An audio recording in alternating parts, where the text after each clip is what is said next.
नमस्कार दोस्तों, my name is अभिनव और स्वागत करता हूं आपका आप ही के YouTube channel government job news में। दोस्तों कैसे हैं आप सब? आशा करता हूं कि आप सब अच्छे होंगे। तो चलिए आज का वीडियो शुरू करते हैं। जी हाँ दोस्तों, ज़बरदस्त वैकेंसी लेकर आ चुका हूँ आप लोगों के लिए फिर से आज के इस नए वीडियो में, जो कि पोस्ट यहाँ पर रखे गए हैं टीचिंग और नॉन टीचिंग स्टाफ के लिए। टोटल पोस्ट की अगर बात करूँ तो 13,404 यहाँ पर वैकेंसीज रखी गई है। यह नोटिफिकेशन जारी किया गया है केंद्रीय विद्यालय संगठन की तरफ से।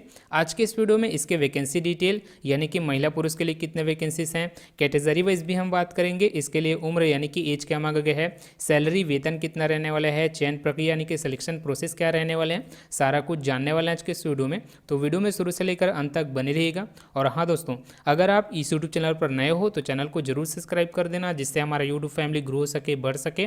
इस यूट्यूब चैनल में हम इसी प्रकार के जॉब से संबंधित अपडेट, जैसे कि उसका ऑनलाइन एप्लीकेशन फॉर्म कैसे भरना है, एडमिट कार्ड डाउनलोड कैसे करना है, यह इसका ऑफिशियल नोटिफिकेशन है। जैसा कि आप यहाँ पर देख पा रहे होंगे, जितने भी इंपॉर्टेंट चीज़ें हैं उसको मैंने येलो कलर में हाईलाइट कर दिया हुआ है, ताकि मुझे समझाने में आपको कोई दिक्कत ना हो। यहाँ पर देखेंगे डायरेक्ट रिक्रूटमेंट यानी कि सीधी भर्ती है फॉर ऑफिसर्स, है ना, टीचिंग नॉन टीचिंग स्टाफ इन केंद्रीय विद्यालय संगठन। केंद्रीय विद्यालय संगठन जो कि गवर्नमेंट ऑफ इंडिया का जो है ऑटोनॉमस ऑर्गेनाइजेशन है, जो कि मिनिस्ट्री ऑफ एजुकेशन के अंतर्गत आता है ना। KVS invites application from Indian citizen, यानी कि ऑल इंडिया यहाँ पर भर्ती है for filling up the post assistant commissioner, vice principal, principal, है ना, PGT, TGT, librarian, PRT, music, finance officer, assistant engineer, इन सब का पोस्ट है ना, जो कि ऑफिसर्स टीचिंग और नॉन टीचिंग स्टाफ के अंतर्गत आएगा। मेनली हम यहाँ पर जो है 4 पोस्ट पर फोकस करेंगे। एक है पीजीटी यानी कि पोस्ट ग्रेजुएट टीचर, दूसरा है टीजीटी यानी कि ट्रेंड ग्रेजुएट टीचर, और है स्टेनोग्राफर ग्रेड 2 के अंतर्गत, और एक है जूनियर सेक्रेटरीट असिस्टेंट पोस्ट के लिए। इसी में सबसे ज़्यादा वैकेंसीज है, इसी में सबसे ज़्यादा पोस्ट यहाँ पर रखा गया है। यहाँ पर देख पाएंगे असिस्टेंट जो कमिश्नर है उसमें टोटल 52 पोस्ट है, तो ना के बराबर है। यहाँ पर प्रिंसिपल के लिए यहाँ पर टोटल जो है 239 यहाँ पर पोस्ट रखे गए हैं। वाइस प्रिंसिपल के लिए है टोटल 203। तो यहाँ पर देखेंगे पोस्ट ग्रेजुएट टीचर यानी कि पीजीटी के लिए, है ना, यूआर में यहाँ पर देख पाएंगे 594 यहाँ पर पोस्ट है। ओबीसी वालों यानी नॉन क्रीमी लेयर के लिए 375 यहाँ पर पोस्ट रखे गए हैं। एससी के लिए यहाँ पर 205 यहाँ पर पोस्ट है। एसटी के लिए 99 पोस्ट है। ईडब्ल्यूएस यानी कि इकोनॉमिकली वीकर सेक्शन वालों के लिए 136 यहाँ पर पोस्ट है। तो टोटल पोस्ट ग्रेजुएट टीचर में यहाँ पर देखेंगे 1409 यहाँ पर पोस्ट है। वहीं सब्जेक्ट वाइज भी देख पाएंगे, जिस भी सब्जेक्ट के लिए आप अप्लाई करना चाहते हो, है ना, Hindi, English, physics, chemistry, maths, biology, history, geography, economics, commerce, computer science, biotech, इन सब के सब्जेक्ट यहाँ पर रखे गए हैं। दूसरे नंबर का जो पोस्ट है ट्रेंड ग्रेजुएट टीचर के लिए यानी कि टीजीटी के लिए, यहाँ पर देख पाएंगे सब्जेक्ट यहाँ पर दिया हुआ है। यूआर के लिए अगर बात करें तो 1305 यहाँ पर पोस्ट है। ओबीसी नॉन क्रीमी लेयर वालों के लिए 854 यहाँ पर पोस्ट है। एससी के लिए यहाँ पर देख पाएंगे 471 पोस्ट है एससी के लिए। एसटी के लिए 233 यहाँ पर पोस्ट है। ईडब्ल्यूएस के लिए यहाँ पर 313 पोस्ट है। तो टोटल यहाँ पर देख पाएंगे 3176 यहाँ पर पोस्ट है ट्रेंड ग्रेजुएट टीचर के लिए। अब बात करते हैं, यहाँ पर देख पाएंगे लाइब्रेरियन के लिए भी है ना, प्राइमरी टीचर म्यूज़िक के लिए भी है, finance officer, assistant engineer civil के लिए। तीसरे नंबर का जो पोस्ट है जूनियर सेक्रेटरीट असिस्टेंट के लिए, यहाँ पर देख पाएंगे टोटल यहाँ पर 702 पोस्ट है।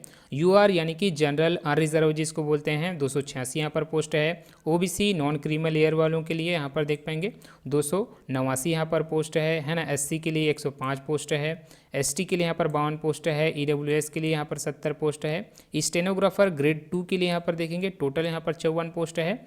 यूआर वालों के लिए यहाँ पर 23 पोस्ट है। ओबीसी नॉन क्रीमी लेयर वालों के लिए 14 पोस्ट है। एससी के लिए 8 पोस्ट है। एसटी के लिए 4 है। ईडब्ल्यूएस के लिए यहाँ पर 5 पोस्ट रखे गए हैं। तो इस प्रकार से पोस्ट यहाँ पर डिटेल हमने जान लिया। आगे चलेंगे, इसके एलिजिबिलिटी के बारे में बात करेंगे। पहले नंबर के पोस्ट के लिए बात करते हैं, जो कि है पोस्ट ग्रेजुएट टीचर यानी कि पीजीटी के लिए। यहाँ पर सब्जेक्ट दे रखा है, जिस भी सब्जेक्ट से हो, जिस भी सब्जेक्ट के लिए आप अप्लाई करना चाहते हो। पे स्केल की अगर बात करें सैलरी की, तो लेवल 8 के अंतर्गत आपको दिया जाएगा 47,600 से 1,51,000, है ना। 100 तक का आपका पे मैट्रिक्स रहेगा। अपर एज लिमिट यानी कि जो मैक्सिमम एज है 40 साल तक रहना चाहिए। क्वालिफिकेशन की अगर बात करें, जो एसेंशियल जो आवश्यक क्वालिफिकेशन है या शैक्षणिक योग्यता बोल लीजिए, है ना, ए नंबर में यहाँ पर लिखा होगा 2 year integrated post graduate MSc होना चाहिए। Course of regional college of education of NCERT से होना चाहिए, या फिर ये नहीं है तो मास्टर डिग्री होना चाहिए कोई भी रिकॉग्नाइज्ड यूनिवर्सिटी से। एटलीस्ट 50% मार्क रहना चाहिए आपका। इसके साथ ही यहाँ पर बी नंबर में लिखा होगा बीएड का कोर्स आपके पास होना चाहिए, प्रोफिशिएंसी होना चाहिए आपको पढ़ाने में हिंदी इंग्लिश में। डिज़ायरेबल क्वालिफिकेशन इसमें यह मांगा गया है कि कंप्यूटर एप्लीकेशन के बारे में नॉलेज होना चाहिए आपको। अगर है तो अच्छा है, अगर नहीं है तो भी यहाँ पर जो है आप अप्लाई कर पाएंगे। सेकेंड नंबर के पोस्ट के बारे में बात करते हैं, जो कि है ट्रेंड ग्रेजुएट टीचर यानी कि टीजीटी के लिए। यहाँ पर सब्जेक्ट दे रखा है, जिस भी सब्जेक्ट के लिए आप अप्लाई करना चाहते हैं वो आपको देख लेना है। पे स्केल की अगर बात करें लेवल 7 के अंतर्गत 44,900 से 1,42,400 तक पे मैट्रिक्स रहेगा। अपर एज लिमिट की अगर बात करें मैक्सिमम एज की, है ना, तो 35 साल आपका रहना चाहिए। क्वालिफिकेशन की अगर बात करें essential qualification 4 year integrated degree होना चाहिए regional college of education of NCERT से, एटलीस्ट 50% मार्क होना चाहिए उसमें, या फिर ये नहीं है तो बैचलर डिग्री होना चाहिए एटलीस्ट 50% मार्क के साथ। जो भी सब्जेक्ट से आप अप्लाई करेंगे उस सब्जेक्ट में, यहाँ पर सब्जेक्ट दे रखा है, देख लेना है आपको। दूसरा ये बोला गया है कि बीएड होना चाहिए। तीसरा ये बोला गया है pass in central teacher eligibility test यानी कि सीटेट पेपर 2 में पास होना चाहिए आपको। तीसरा ये बोला गया है कि प्रोफिशिएंसी होना चाहिए हिंदी इंग्लिश में पढ़ाने में, है ना। डिज़ायरेबल ये बोला गया है कि नॉलेज होना चाहिए आपको कंप्यूटर एप्लीकेशन में, अगर है तो अच्छा है, नहीं है तो भी आप जो है अप्लाई कर पाएंगे।